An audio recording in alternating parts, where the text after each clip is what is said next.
نحمده ونستعينه ونستغفره ونعوذ بالله من شرور أنفسنا ومن سيئات أعمالنا من يهده الله فلا مضل له ومن يضلل فلا هادي له أشهد أن لا إله إلا الله وحده لا شريك له وأشهد أن محمدا عبده ورسوله اللهم صل وسلم على النبي الكريم محمد وعلى آله وأصحابه ومن دعا بدعوته واستنى بسنته إلى يوم الدين. أما بعد. Bagi Tuan Imam, Tuan Bilal, para asatidzah, pengurusi di jawatankuasa masjid, muslimin muslimat, mudah-mudahan kita semua dirahmati oleh Allah Subhanahu wa taala. Kita masih lagi menggunakan kitab ensiklopedia adab Islam, dan dalam kuliah yang lepas kita dah bincang tentang adab al-ijarah ataupun dalam bab menugaskan orang ataupun mengupah orang untuk bekerja, ataupun bolehlah kita sebut tentang adab antara majikan dan pekerja. So, kita dah bincang 3 poin. So, yang keempatnya adalah kesepakatan antara majikan dan pekerja. Maksudnya, apabila satu kesepakatan tu dah dipersetujui sebelumnya, sama ada pekerjaan yang diminta tu, apa kerja yang perlu dia buat, perincian dia, gaji dia, kalau dah disepakati yang tu kena tunaikan seperti mana yang telah disepakati. So, tak boleh lari daripada tu. Kita dah bincang tentang perincian, kita tak boleh lari pada tu. Majikan dah tentukan kerja tu, so dia perlu pastikan kerja tu yang dibuat. Itu dah masuk dalam bab perjanjian, dah masuk dalam bab perjanjian. Bahkan kalau gaji telah ditentukan dengan jumlah tertentu, maka mesti ditunaikan dengan jumlah tersebut. Nabi SAW dalam sebuah hadis, Nabi kata, kuntu ar'aha ala qararita li ahli Makkah. Aku mengembala kambing untuk penduduk Makkah dengan upah beberapa qirat. So, bila Nabi sebut, aku telah mengembala kambing untuk penduduk Makkah dengan upah beberapa qirat. So, kalau perjanjian dengan upah tertentu, kena bagi macam tu. Ini dah masuk dalam bab perjanjian dah. Yang kelimanya, tidak boleh mempekerjakan ataupun menugaskan seseorang untuk perkara yang haram. Tak boleh. Kita majikan, kita suruh pekerja kita buat benda yang haram, tak boleh. Dia kata seorang pekerja tidak boleh menerima pekerjaan yang di dalamnya terkandung maksiat ataupun kemarahan Allah. Contohnya, dia jaga kedai yang menjual barang-barang haram. Maksudnya, majikan dia tak boleh tugaskan pekerja dia buat benda haram. Pekerja tak boleh menerima arahan ataupun kerja dalam urusan haram. So, kedua-duanya. Lebih-lebih lagi kalau majikan. Sebab majikan ni dia ada kuasa. Kadang-kadang pekerja ni dia bila iman tak kuat, dia buat tu kerana terpaksa. Sebab nanti kalau tak buat, nanti majikan potong gaji lah. Kadang-kadang dia buat terpaksa. Lebih-lebih lagi urusan majikan. Majikan kalau dia suruh pekerja dia buat benda yang dosa, maka dosa dia akan lebih lagi ya. Pertama, dosa dia suruh. Kemudian pekerja dia kalau terpaksa buat, maka dia juga akan menanggung dosa kerana dia ada kuasa. Sebab tu Nabi kata, man sanna fil Islam sunnatan hasanatan falahu ajruha wa ajru man amila biha ba'dahu min ghairi an yanqusa min ujurihim syai'. "Man sanna fil Islam sunnatan sayyi'atan kana 'alaihi wizruha wa wizru man 'amila biha min ba'di min ghairi an yanqusa min awzarihim syai'." Nabi kata siapa yang dalam Islam ni dia menunjukkan satu sunnah, satu contoh yang baik, maka dia akan dapat pahala yang dia buat dan pahala orang yang mengikutnya.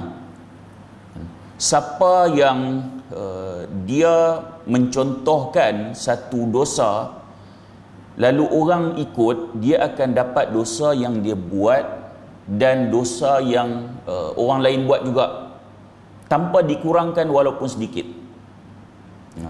Maksudnya dalam Islam ni dia ada saham pahala, ada saham dosa. Ada saham pahala, ada saham dosa. Sababul wurud hadis ni, sebab datang hadis ni berlaku satu kisah. Apabila datang seorang yang mengadu pada Nabi tentang kesusahan dia, lapar dia, lalu Nabi minta kepada para sahabat siapa yang dapat bantu dia. Jadi ada seorang Ansar yang agak miskin, dia balik rumah, dia bawa macam segenggam gandum. Lalu bila dia bawa segenggam gandum ni, sahabat-sahabat yang lain tengok, sahabat-sahabat yang lain pergi ambil, pakak pergi ambil banyak pula dah, kan, nak bagi pada orang tadi ni. Siapa yang mula? Hak laki tadi ni. Oleh kerana dia miskin, dia tak banyak harta, dia mampu bawa segenggam gandum. So dia mula dulu, kemudian orang lain ikut. Dia dapat pahala yang dia mula, dan pahala orang lain buat pun dia akan dapat pahala yang sama. Orang lain dapat masing-masing. So kalau dia bawa segenggam, hasil kumpul tadi ni selori contoh lah. So selori pahala tu juga dia akan turut dapat, kerana dia memulakan, dia menunjukkan contoh yang baik.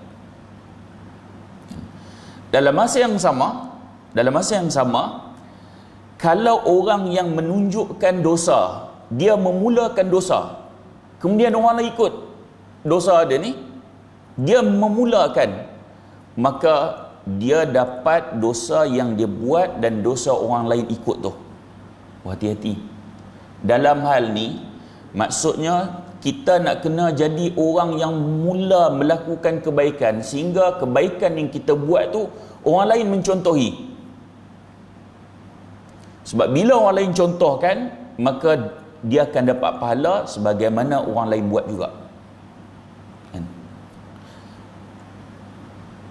Masjid ni dulu kan, kita ambil contoh lah. Siapa yang start kepala otak dia ni, dia bagi idea kita kena buat kuliah ni masjid ni dulu. Mungkin orang tu pun mungkin dah mati dah, mungkin kan? Tapi kuliah tu berjalan sampai kiamat, maka pahala dia dapat. Dia yang menunjukkan jalan kebaikan. Maksudnya kita nak kena tunjukkan jalan kebaikan, khususnya dalam keluarga. Kebaikan-kebaikan yang kita buat dicontohi dalam keluarga kita, kita akan dapat pahala. Ayah balik rumah lepas subuh menjadi kelaziman, dia istiqamah baca Quran. Balik rumah je lepas subuh baca Quran. Lalu anak-anak dia tengok, oh ayah dia ni kalau balik daripada masjid je baca Quran. Maka anak dia membesar dalam keadaan begitu, anak dia ikut. Selagi mana anak duk diikut, duk baca Quran sebab mencontohi ayah dia tu, maka ayah dia ni dah mati, anak contoh dapat pahala. Kerana dia memulakan kebaikan tu. Manakala kalau kita memulakan keburukan, benda maksiat, orang lain ikut, yang tu tolong hati-hati. Takut jadi saham dosa. Kita selalu nampak luas sangat. Kita nampak negara terus.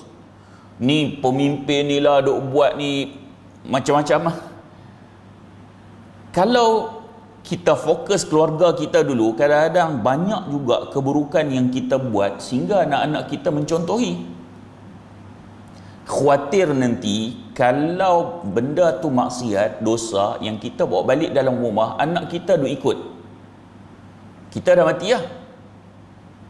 Sedangkan Nabi kata dosa tu tanpa dikurangkan walaupun sedikit, sebagaimana pahala tanpa dikurangkan, takut jadi saham dosa. Tuan-tuan, contoh dalam rumah, siapa yang duk bawa balik, kadang-kadang yang duk buka reality TV, nyanyi-nyanyi apa semua tu, kadang mak ayah. Anak-anak menerima lingkungan seronok menyanyi-nyanyi ni sebab mak ayah duk pasang kat rumah reality TV hak main nyanyi tu. Tuan-tuan mungkin tak terlibat lah orang masjid, oleh kerana hak ni ada rakaman, maka kita nak mesej ni sampai juga pada orang lain. Bila duk pasang menyanyi sekarang ni, daripada budak kecil sampai tua. Apa program orang tua menyanyi tu? Kan? Kalau tahu bukan bermakna suka. Kan? Tahu bukan bermakna suka. Saya pun tahu program tu. Kita pergi kedai makan, tengok, oh ada orang tua menyanyi. Suami support waktu tu. Saya bersyukur, isteri saya bersyukur waktu tu. Kan? Pelik tu. Kita patut duk jaga isteri kita. Ni suami redha dengan kemungkaran yang isteri buat. Ayah redha dengan kemungkaran yang anak buat. Baik. Jadi kalaulah yang kita mulakan, kita bawa balik benda-benda macam ni, maka anak-anak dia menerima lingkungan tu. Anak-anak dia menerima lingkungan tu. Nabi sebut kullu mauludin yuladu 'alal fitrah. Setiap yang anak-anak yang dilahirkan ni, dia lahir fitrah. Fa abawahu yuhawidanihi aw nasranihi aw majisani. Mak bapaknya lah yang meyahudikannya, menasranikannya ataupun memajusikannya, membentuk lingkungan dia tu. Kalau mak bapak dia seronok dengan nyanyian, maka anak-anak juga akan terpengaruh dengan seronok mak bapak tu. Tuan-tuan tengok zaman sekarang, anak-anak duk seronok Korea. Kan? Ni budak-budak remaja ni. Apa nama kumpulan macam-macam lah. Kadang-kadang nak salah anak-anak pun tak boleh juga sebab mak minat drama Korea. Kan? Mak tengah duk dalam pantang lagi duk tengok drama Korea, duk seronok tengok drama Korea. Maka anak-anak membesar dalam lingkungan macam tu, duk tengok hero Korea, heroin Korea. Kalau dia besar, dia suka dengan hero Korea. Jadi hak siapa mula? Mak dulu. Sebab dia dididik macam tu. Macam zaman dulu kan. Zaman dulu anak-anak dara ramai hak minat apa? Minat Hindustan. Tu yang laku tu. Hak mana muka hak macam-macam Hindustan ni laku lah. Zaman sekarang Korea. Jadi oleh kerana dia menerima lingkungan tu, kita khawatir itu dikira saham dosa. Takut yang tu. Siapa yang mula bawa balik di rumah tu? Mak bapak. Anak-anak meneruskan pula, takut jadi saham dosa. So begitu juga dalam hal majikan. Majikan yang mula memberikan arahan, suruh buat benda dosa ni, takut-takut ia jadi kebiasaan, dia punya staf duk buat benda dosa ni, takut-takut nanti dia dapat saham dosa tu.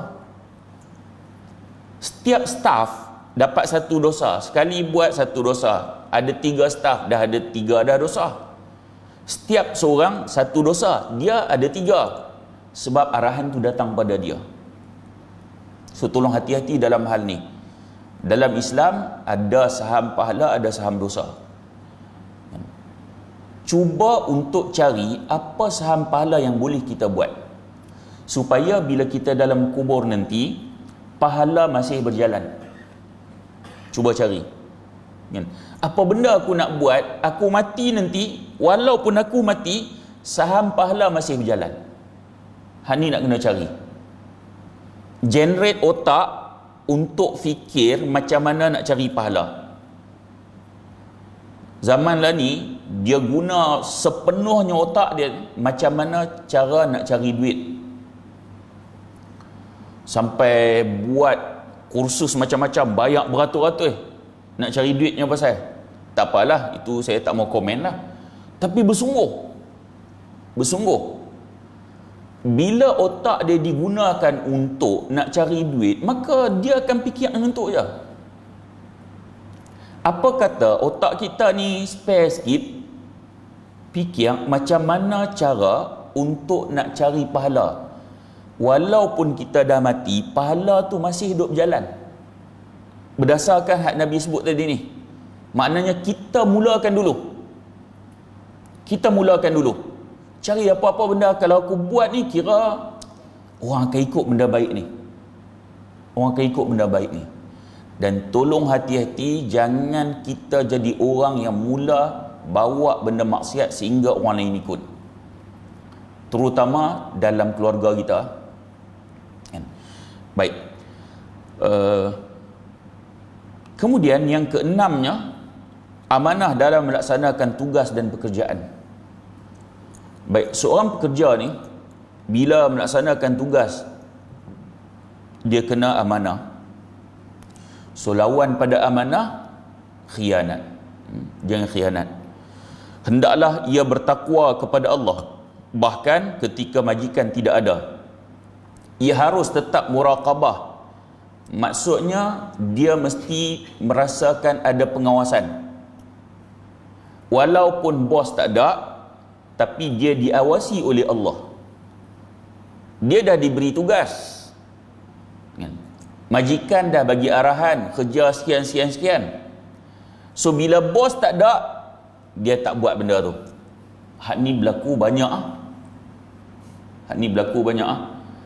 Bos tak ada, kira masa tu lah, kira nak pergi minum lah. Risau hak gaji kita terima. Dia kena ada rasa muraqabah. Bos tak ada, tapi Allah tengok. Amanah tu kena ada dalam diri. Tuan-tuan,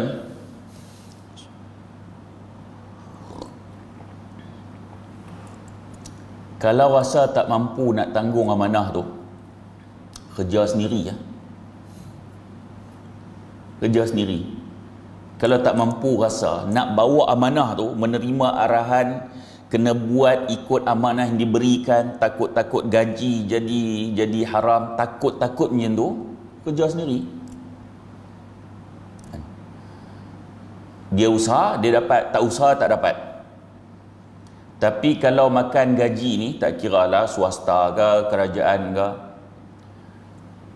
tak buat kerja pun kadang-kadang gaji berjalan. Hak tu yang risau tu. Dan ini berlaku.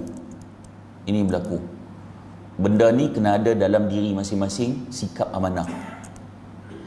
Kalau ada rasa gaji hak dia duk terima tu, dia ada kaitan dengan kerja hak dia duk buat tu, arahan hak majikan bagi tu, kalau dia ada rasa macam tu, dia akan lebih berhati-hati.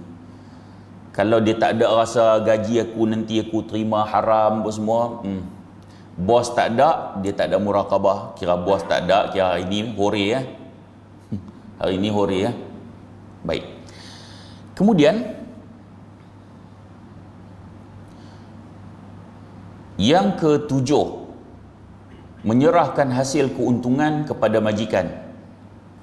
Seorang pekerja hendaklah menyerahkan keuntungan kepada majikan, oleh kerana itu merupakan bentuk penunaian amanah. Rasulullah SAW bersabda, al-khazinul aminu alladhi yuaddi ma umira bihi tayyibatan nafsuhu ahadul mutasaddiqin.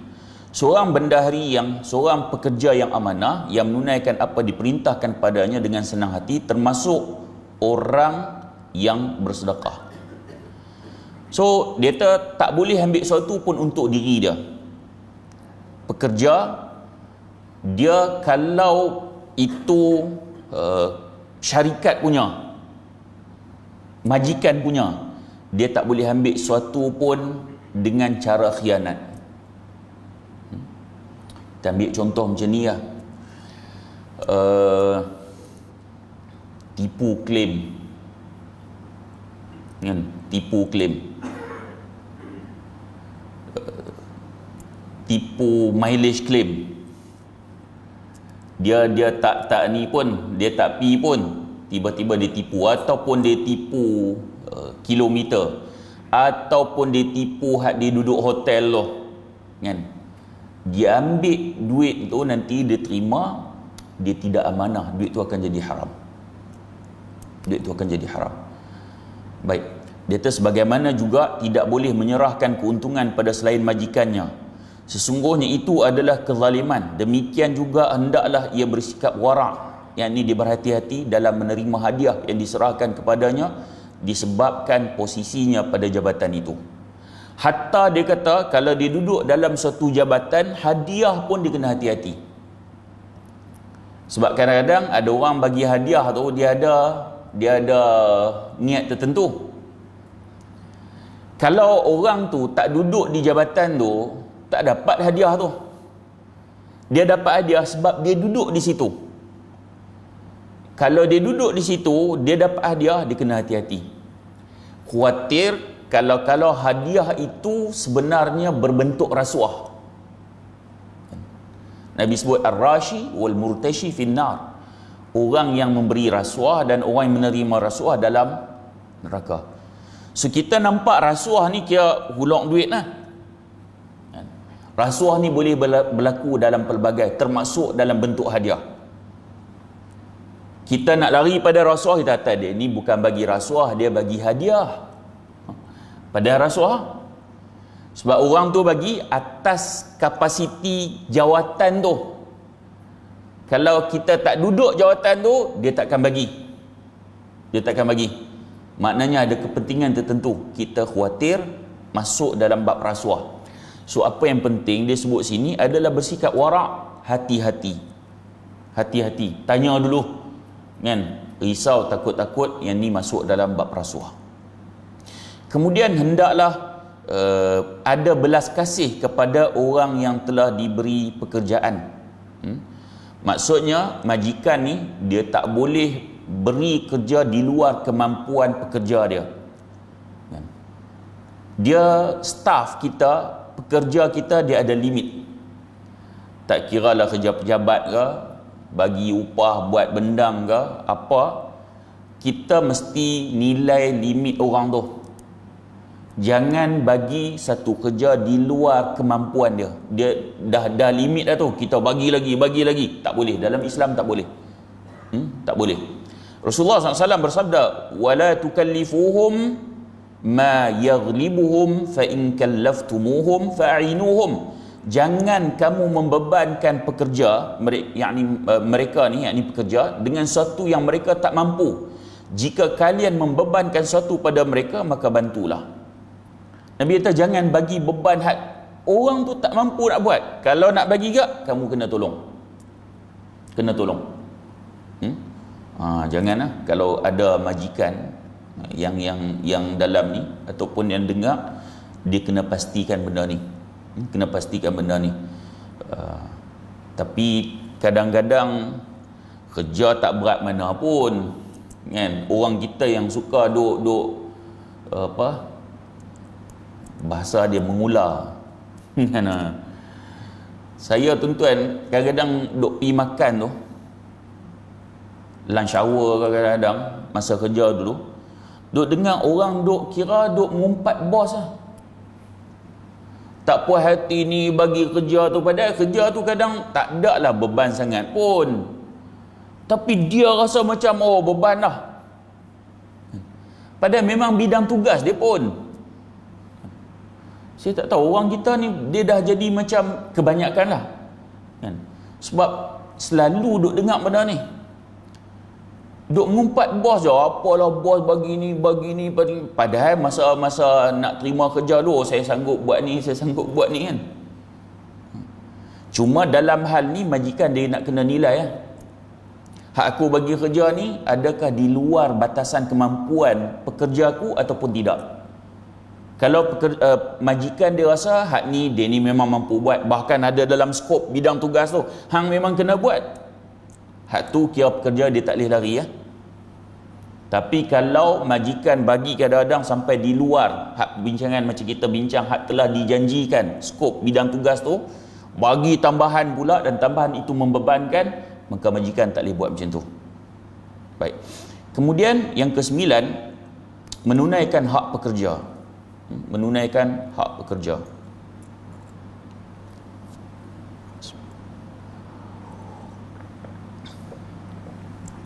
Sebelum menunaikan hak pekerja ni,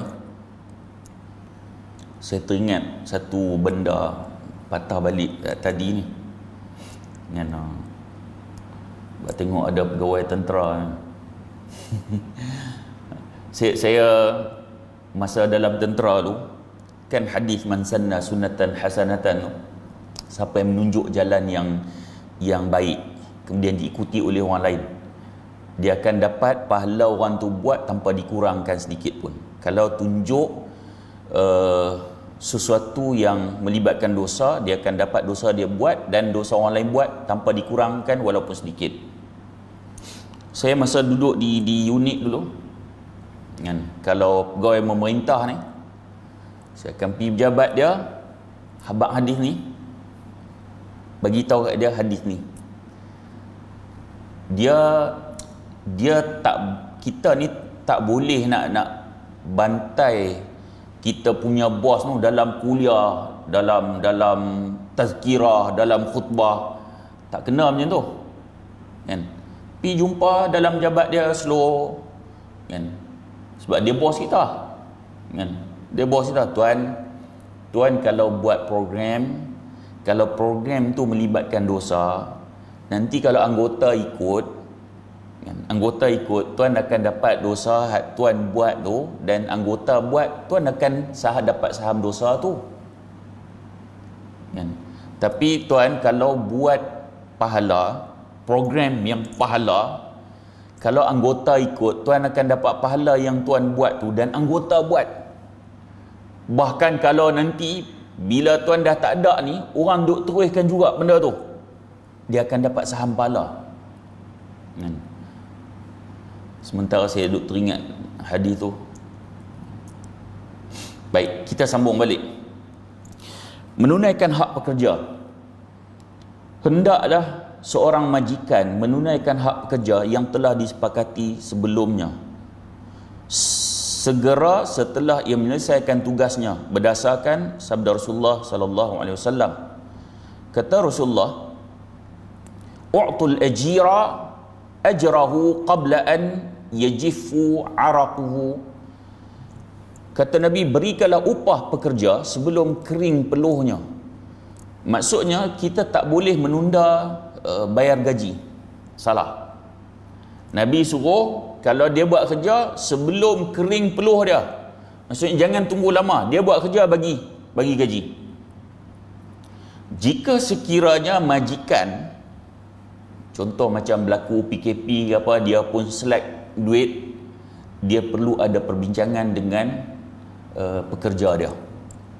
Tapi kalau dia ada duit, dia tidak boleh melambat-lambatkan urusan membayar gaji. Kerana Nabi sebut dah.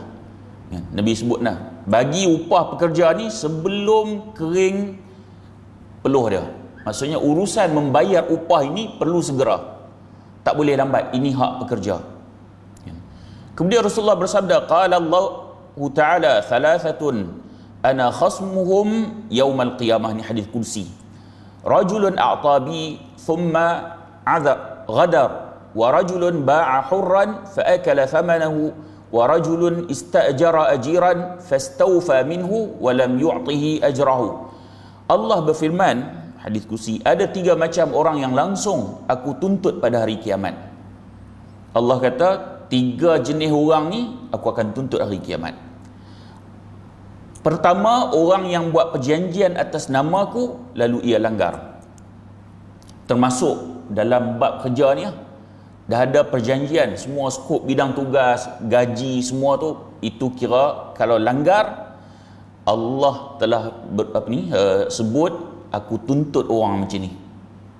Kemudian orang yang menjual orang merdeka lalu memakan hasil penjualannya, ni duk jual orang ni, dan orang yang memperkerjakan orang lain yang orang itu telah menyempurnakan pekerjaannya tetapi ia tidak memberikan gajinya. Hak ni pun esok Allah akan tuntut. Dia upah orang, dia suruh orang buat kerja, dia tak bayar gaji. Ataupun dengan sengaja dia melambatkan bayar gaji, sedangkan gaji ataupun upah adalah hak pekerja. Baik. Kemudian yang ke-10, menjaga hak pekerja yang tidak hadir ataupun yang telah pergi.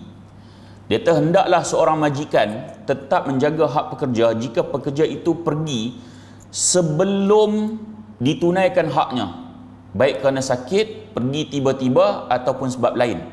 Seandainya upah pekerja itu bergabung dengan harta majikan dan terus bertambah keuntungannya ketika si pekerja pergi, hendaklah majikan menyerahkan upah itu bersama keuntungannya. Ini merupakan amal saleh dan bentuk penunaian amanah. Rasulullah sabda mengisahkan tentang 3 orang yang masuk dalam gua tu. Salah seorang daripadanya, orang yang ketiga, kan yang terpangkap dalam gua tu, kemudian mereka telah bertawasul dengan amalan masing-masing. Seorang yang ketiga, waqala thalith, Allahumma inni istajartu ujara fa'ataituhum ajrahum غير رجل واحد ترك الذي له وذهب فثمرت أجره حتى كثرت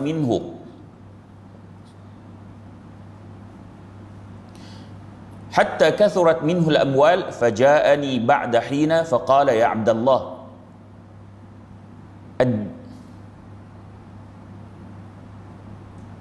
أدني أجري فقلت له كل ما ترى من أجرك من الإبل والبقر والغنم والرقيق فقال يا عبد الله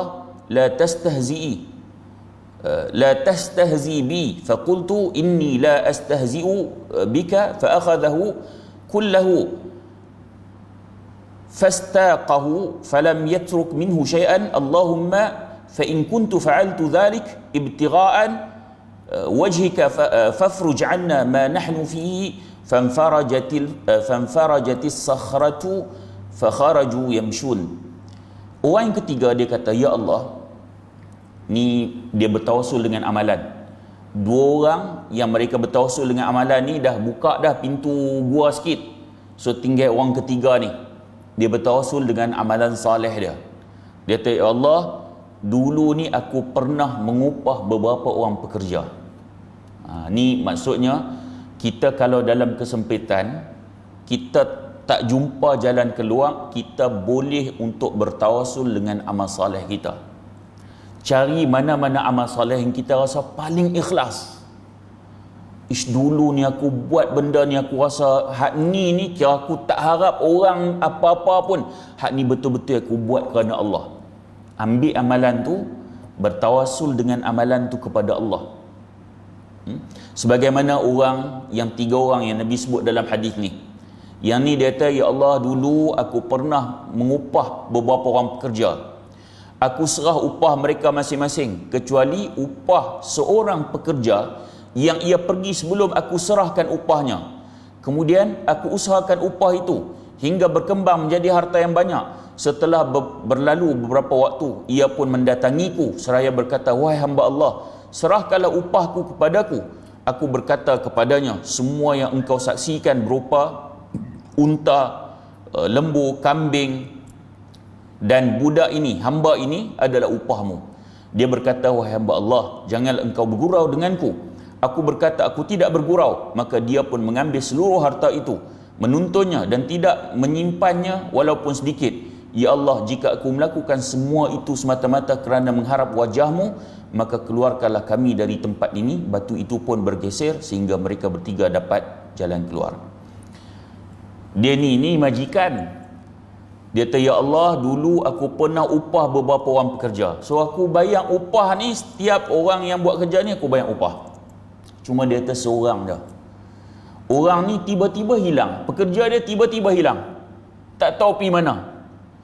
Duk lama pekerja ni balik tuntut dia punya gaji. Padahal hilang lah tu.